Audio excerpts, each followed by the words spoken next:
Hey there, aviation enthusiasts. If you're thinking about visiting the Philippines in the near future, you definitely want to watch today's Philippine aviation travel news, because we'll tell you which airlines have been directed to move their turboprop aircraft out of NAIA, when this movement starts, and who is impacted, and what airports they'll reposition these aircraft to. Stay with me to the end, because I'll share an airline review with you that you might consider using on your next island destination. So buckle up and let's soar into this latest update. Very soon, the Philippine government will commence its plan to move turboprops out of the Ninoy Aquino International Airport, known as NAIA, on March 30th, 2025, coinciding with the summer vacation, in a move to efficiently and safely maximize the operations at the NAIA.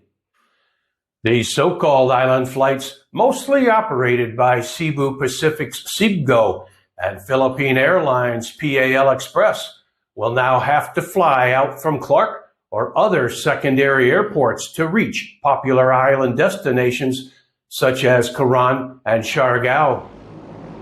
And as you can see here, many tourism destinations have smaller airports where turboprops are used, as they can take off and land on shorter runways.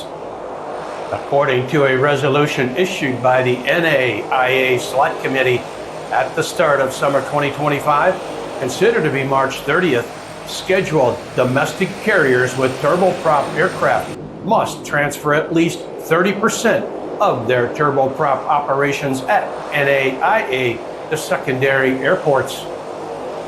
And by winter 2025, considered to be October 26th, all turboprop operations of such scheduled domestic carriers at NAIA must have been completely transferred to other secondary airports, the committee said. And not covered by the order are those turboprops used for general aviation or the private planes used mostly by politicians to go to different provinces. Also not covered by the order are scheduled domestic carriers that utilize purely turboprop aircraft, or those that have 5 or fewer aircraft in their fleet.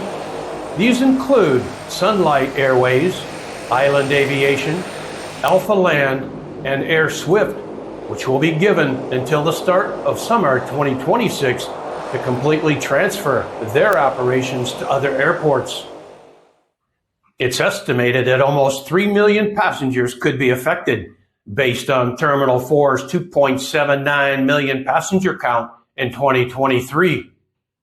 The committee said the move is also part of enhancing the overall strategy to efficiently manage airport operation capacity at NAIA, especially because demand for slots at certain periods of the day exceeds the available supply.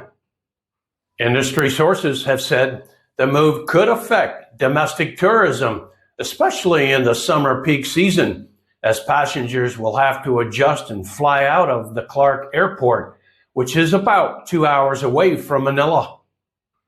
Aviation experts familiar with the matter, however, said the move could help Clark Airport in Pampanga reach its full potential, as the gateway remains underutilized. And for NNIC, the move could translate to higher revenues as local carriers utilize the potential of jets in NAIA, according to industry sources.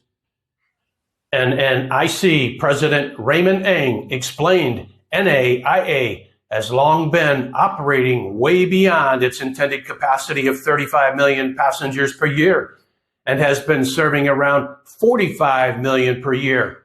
And this year, they are anticipating reaching more than 50 million.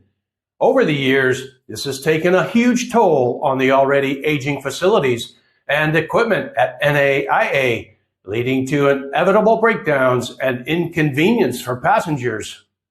That's why right now our emphasis is on ensuring that all facilities and equipment work reliably. At the same time, we're working to address congestion and improve operational efficiencies while laying the groundwork for major construction works, Ang said. As of last year, PAL had at least 18 turboprops made by Bombardier in its fleet, while Cebu Pacific has 12 ATR 72600s and 2 72500s. Before we sign off, we'd like to hear from you.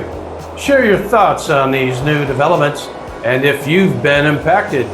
Together, let's soar to new horizons in the world of aviation. Thanks for watching.